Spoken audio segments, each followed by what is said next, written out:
Parabola is the last conic section we're talking about. If you use the internet, television, radio, your cell phones, just about any electronic form of communication whatsoever, parabolas are a very important part of your life. Because that's what satellite dishes are. Every single satellite dish is a parabola. Every single satellite dish is a parabola, or a portion thereof. Some more shallow than others, some deeper than others. Headlights on your automobile are parabolas. Spotlights are parabolas. Okay, they all have very important things. So we have the equation of our parabolas are such.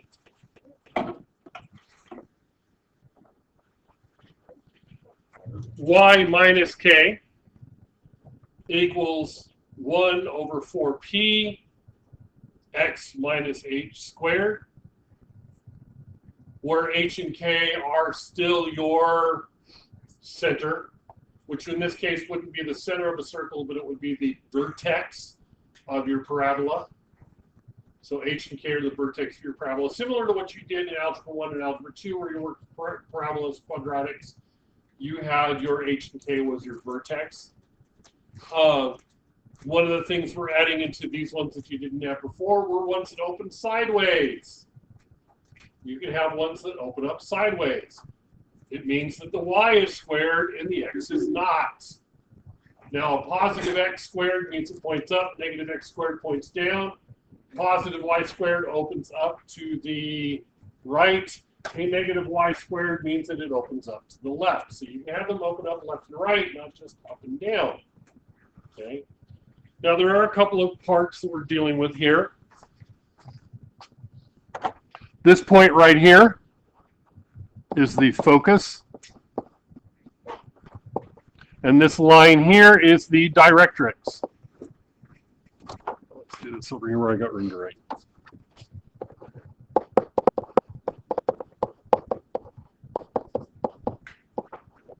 Okay. Now, the thing about the focus and the directrix and your parabola, they have a relationship. The distance between the focus and the vertex and the vertex and the directrix is P in the equation. That's the distance between the vertex and the focus. It's also the distance between the vertex and the directrix. So the vertex is halfway between those two things. Yes. So if it's a each direction, is it the same thing if you include? Doesn't matter which direction you go, it's the same distance. Well, if there's no focus, the way you do directrix is that also still. No, focus and directrix are always on opposite sides of the vertex. Always. Okay. Now, the other thing about the focus and the directrix that is important is at any point on the parabola,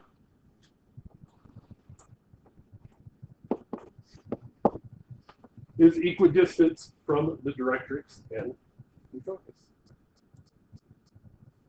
Any point on the parabola is equidistant from the two. Okay. Now, what really makes parabolas cool and what makes them useful and why they work in the ways that they do is the focus and the parabola itself have a very good relationship. Now, I'm erasing this to make room for what I'm about to draw, is that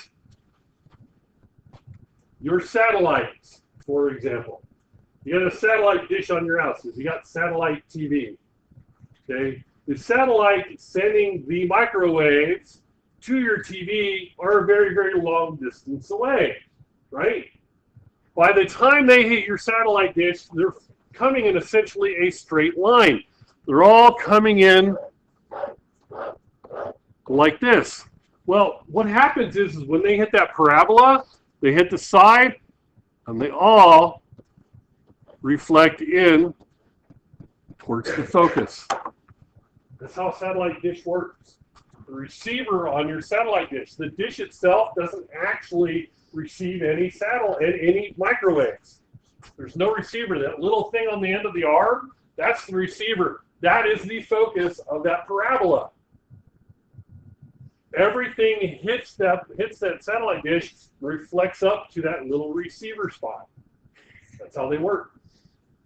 Okay, that's how satellites work. And I mentioned earlier that flashlights and headlights on your car are the exact opposite. Okay, here's the deal. The focus is where the light bulb is. The parabola is the reflective surface behind it. So when the light reflects out, yes, some of it goes out straight. So you'll always have some kind of spreading out. But where's your main focus is a dot, because all the light that hits the back on the parabola all gets reflected forward. That's why when you have a flashlight, you set it up on a spot. That's what it's doing. And if you rotate it, it changes where the focus is in relationship to the flashlight. But that's what that works. It focuses the light directly ahead because the light emanates from the bulb, hits the back of the parabola, and all shoots in the same direction going out. The exact opposite of the microwaves going in. And if you're using the satellite dish for your internet, that's what happens. It receives and sends from the same thing. Okay, that's how satellites can work. They can send out as well as receive, and it works exactly the same. Everything that's sent out hits the back of the satellite and all goes in one direction. So you can see how extremely useful they are for any kind of communication whatsoever. Okay? And they've gotten better. That's why the ones that are on your house are now only about that big around as opposed to the ones when I was your age that were 10, 11 feet in diameter. The ones sitting in the backyard, nobody had a satellite because you didn't have a roof. You couldn't put it on the roof because the roof would collapse under the weight of the satellite dish. It had to go in your backyard or your front yard and really piss off your neighbors. Okay? That's what they used to be like. Now there are these small little things that work just as well. Better technology. But that's how parabolas work. That's why they're so cool. That's why they're so important. Okay? So let's start coming up with a couple of equations here. So find the equation of the parabola centered at the origin. So for both of these, you have your H and your K are 0. Okay, that makes it nice and easy. So we want to get an idea of what's going on here. My vertex is here. My directrix, this is the line of my directrix, and my vertex is at the origin. If my directrix is here, my parabola has to open up like this. It has to, because the parabola does not cross the directrix. So if the directrix is down here, my vertex at the origin, it's got to open up. That's what my situation is. The information that I get from here is, I know what my P is. What's my distance between the vertex and the directrix? 2. So my P is 2. So I go back up here.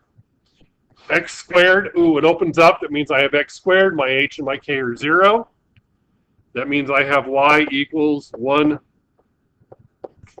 1 over 4P, X squared. P is 2. Y equals 1/8 X squared. Easy peasy, right? If you don't draw this, you get an idea of a relationship. You don't know if you're using X squared or Y squared, you need to know. So I do the same thing on the next one. I have my vertex is in the center. My focus is at the point 5, 0. So my focus is over here. So if my focus is here and that's my vertex, my parabola has to open up sideways, because the focus is in the center of the parabola, so it has to open up like that. That tells me I have X equals something Y squared. Same idea. What's my P on this one? 5, because the distance here to here is 5. My P is 5. So X equals 1 over 2 times 5 Y squared, or X equals 4 times. Thank you. 4 times. My bad. Thank you. So I end up getting 20, 1 over 20 Y squared.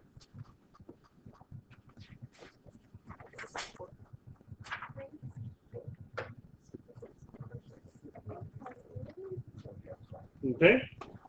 Question?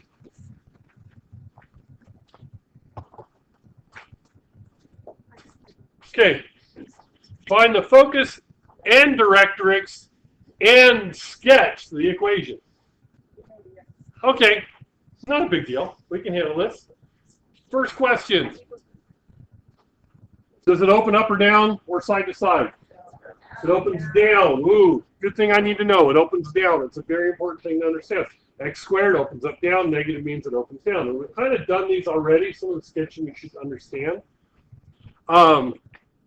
Where is my center? What are my H and K?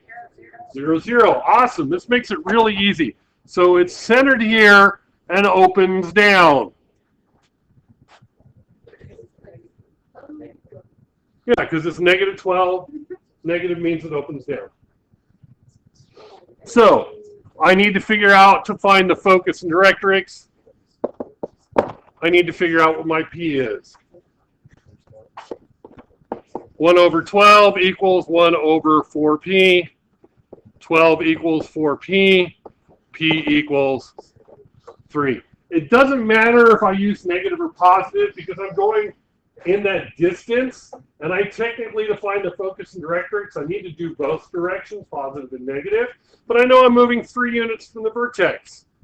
So I move up 3 units for my directrix and down 3 units for my focus. So, why do I keep doing that? Can't spell focus correctly. F-O-C-U-S.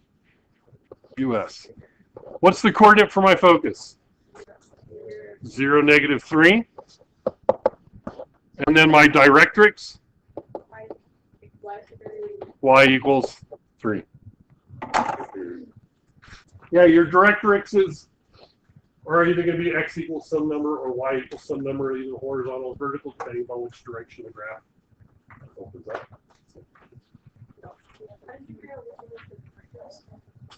Because its focus is on one side, directrix on the other. The focus is always inside the parabola. The directrix is always outside the parabola. Okay. Please take a gander at this one.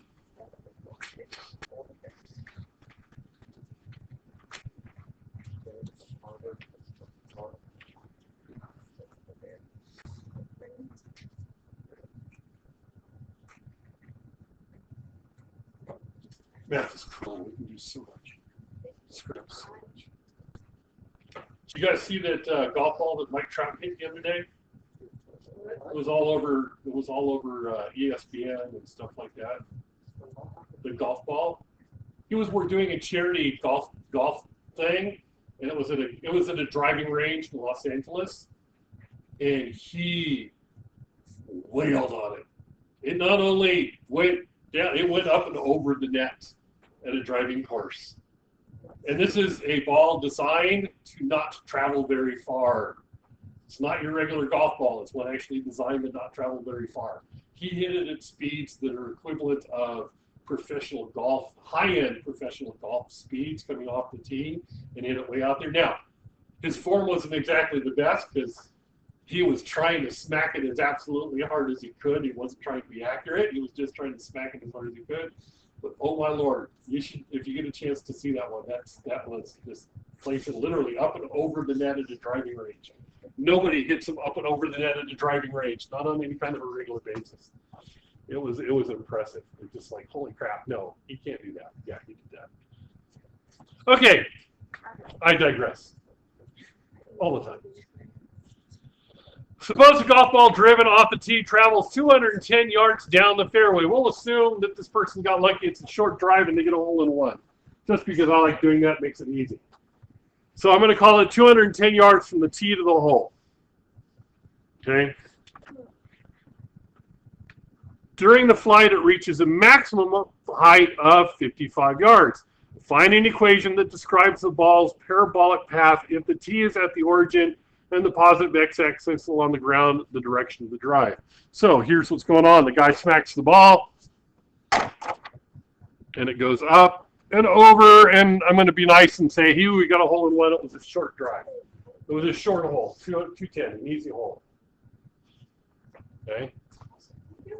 Its maximum height is what? 55. So that's the height. And height would be measured in what? X or Y? Y. So my Y coordinate at the maximum height would be 55. Okay. What would be the Y coordinate?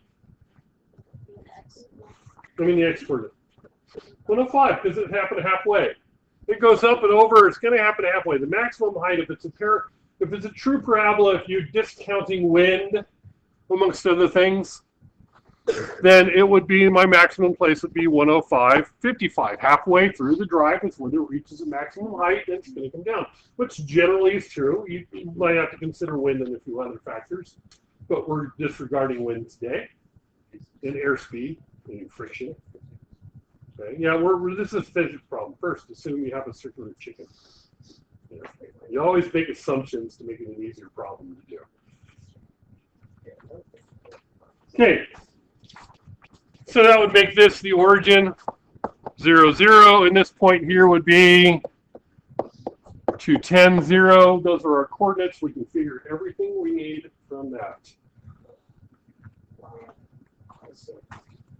So is it going to be y squared or x squared? X squared, because it opens down, not sideways, right? So it's going to be y equals something x squared. So y minus something equals something. X minus something squared.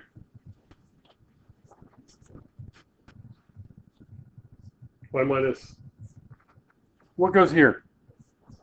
55, because what's our vertex? 55. What goes here?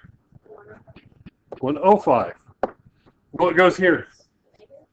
Well, that's what we got to figure out.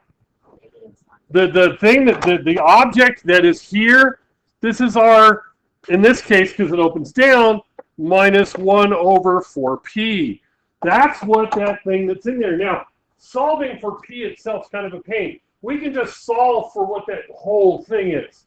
We can solve for the minus 1 over 4p in one full shot. Ignore, we don't need to figure out what p is. We don't need to figure out where the focus and where the directrix is. I don't give a darn what p itself is.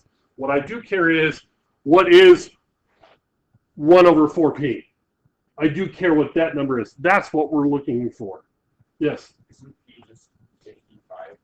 No, not necessarily. The focus may be on here. The focus might be here. We don't know for sure. It depends upon this arc. Just because you can have several, technically an infinite number of parabolas whose vertex is here. Each one has a different focus and directrix depending upon how wide or skinny they are. That determines where the focus and directrix are, is part of what determines how wide or skinny the parabola is. So if you have a wide parabola passing to that point, you're going to have a focus closer to that point. If you have a very skinny one, you're going to have a focus farther away from that point. And how wide or skinny it is will determine. The focus of the parabola might actually be somewhere up in here, or it might be somewhere in the middle of the pond. We don't know. Okay, so you can't make that assumption. But I know, because I'm trying to, it's not the easiest thing to figure out where that is. You can do it, and there are ways to do it, and we can do it now with everything else, but it's much easier to just figure out what that is. This is very similar to what we were doing when we were working with the hyperbolas.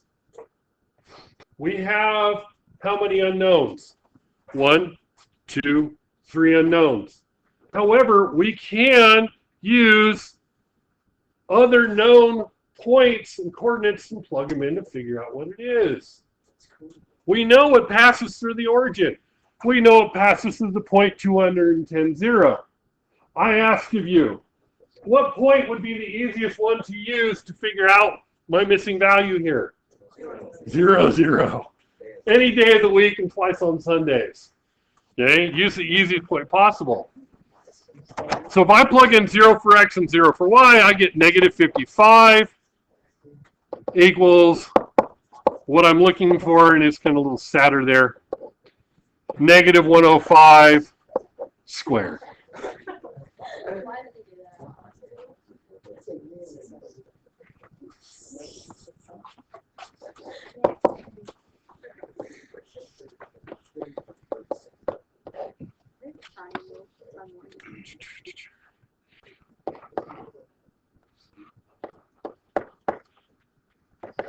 So you square 105, divide both sides, you get that, which works out to be close enough to negative 0.005, close enough to what we're doing in here.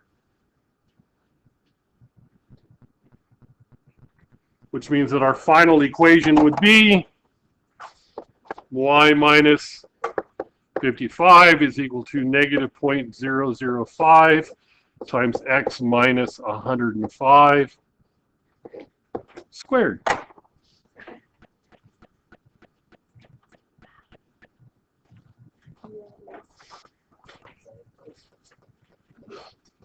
Basic trajectories.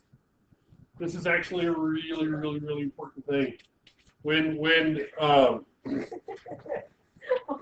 people started to figure out projectiles could be modeled in this way, it was a game changer. Think about cannon fire. You could actually figure out the angle you wanted to have your cannon in order to be able to hit what you wanted to be able to hit based upon the powder and all that stuff.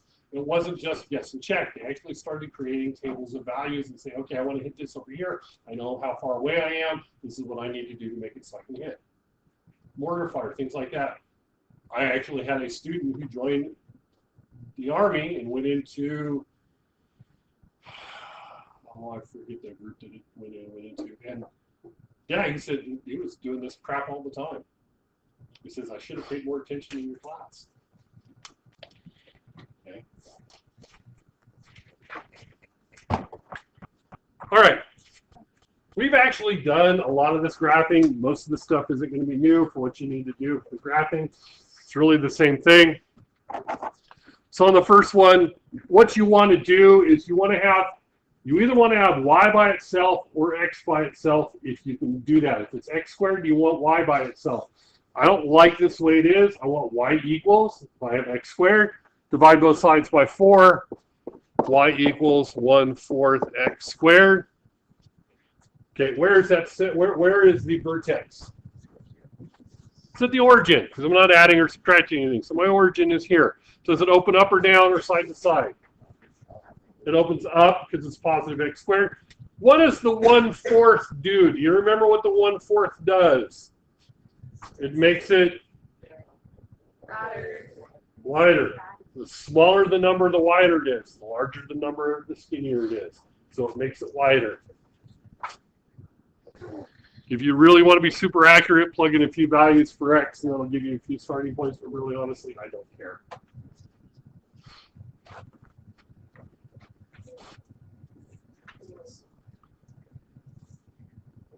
Yes?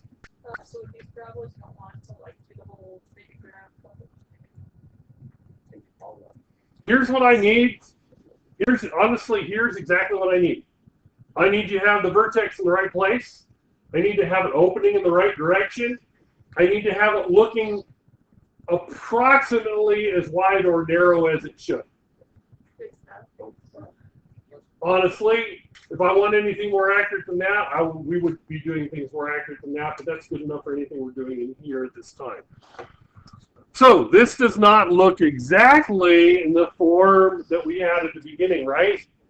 The form we had in the beginning would have been y minus 2 equals 4 times x minus 1 squared, which would actually give us what we need to figure out our focus and stuff, but we're not worried about that in here. Where's my center? 1, 2. It's at the point 1, 2. Over 1, up 2.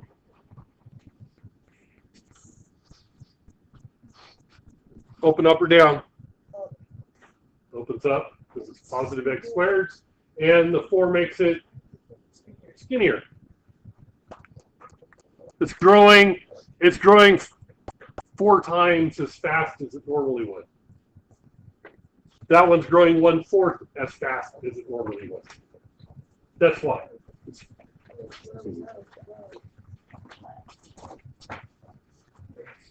Okay.